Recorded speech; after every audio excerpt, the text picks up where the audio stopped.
In August of 1966, Vintém Hill near Rio de Janeiro was a dense, isolated landscape. It was a place largely avoided after the sun went down. While hiking near a rocky outcrop, a young boy noticed two pale shapes in the grass. He initially mistook them for discarded mannequins, but as he moved closer, the truth emerged. Two men were lying side by side on their backs, appearing entirely peaceful. They were dressed for high society, wearing matching formal business suits and neat raincoats. There were no signs of a struggle, no weapons, and no visible trauma on either body. Resting on the ground were two crude, hand-fashioned lead eye masks. They were hand-cut with jagged edges, lacked any viewing holes, and appeared designed to be held up to the face for only a brief moment. Beside the men lay a cryptic notebook containing a protocol written in Portuguese. It specified that they arrive at the location at 16:30 and ingest unknown capsules at 18:30, then wait for a signal while wearing the masks. The sheer specificity of their preparations makes it difficult to view this as a simple robbery or a random suicide. Instead, the evidence points to a planned experiment, one that followed a logic of its own. The two men, 32-year-old Manuel Pierre Druz and 34-year-old Miguel José Vieira, were well-liked electronics technicians. They were highly regarded members of their community during an era when Brazil was modernizing at a blistering pace. Their livelihoods centered on technical precision. They spent their days building and repairing the radios and televisions that were rapidly becoming staples of Brazilian homes. Like many educated people of the time, they were drawn to scientific spiritualism.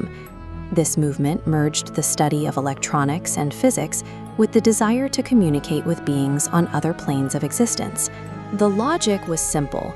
If invisible radio frequencies could carry human voices across a continent, perhaps similar electronic principles could be used to detect spiritual or extraterrestrial presences.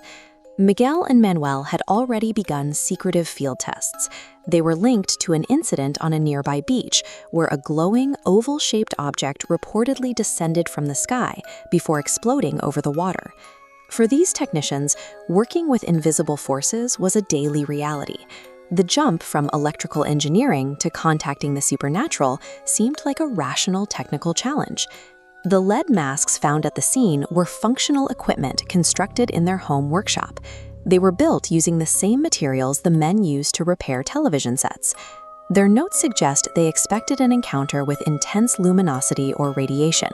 They fashioned these lead shields as protective gear, believing the metal would block a blinding burst of light when their signal finally arrived. But the masks were only half of their preparation. Their notebook reveals that chemistry was also a required component of the procedure. The capsules mentioned in their itinerary were likely meant to sharpen their focus or alter their perception. They believed that by ingesting these substances, they could attune themselves to receive the communication they were seeking. They committed fully to the plan. After telling their families they were leaving to buy a car, they took a large sum of cash and hiked into the hills in total secrecy to meet their 18:30 deadline. When they reached the hilltop, they were essentially setting up a laboratory in the wild. Their formal suits were their attire for a high-stakes meeting, and their masks were the safety equipment they believed would keep them alive. While investigators focused on the capsules as a likely cause of death, the definitive truth was lost to time. Because the coroner delayed the autopsies, the men's internal organs had decomposed too much to allow for a toxicology report. During the 1960s, quality control for psychoactive drugs was non-existent. It is highly possible that the substances they took were toxic, or far more potent than the two men realized. Without a struggle or a witness, the physical evidence tells only one story. The two men lay down to await a signal that science could not confirm, and which they did not survive to see.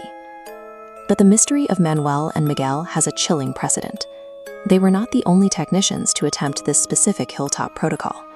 4 years earlier, another television technician named Hermes was found dead on a hill 160 miles away. Beside his body, police found the exact same piece of gear, a handmade lead eye mask. The lead mask's murders remain a tragedy of conviction. These two men took the tools of their trade, electronics and logic, and applied them to a belief system that ultimately led them to an isolated hill from which they never returned.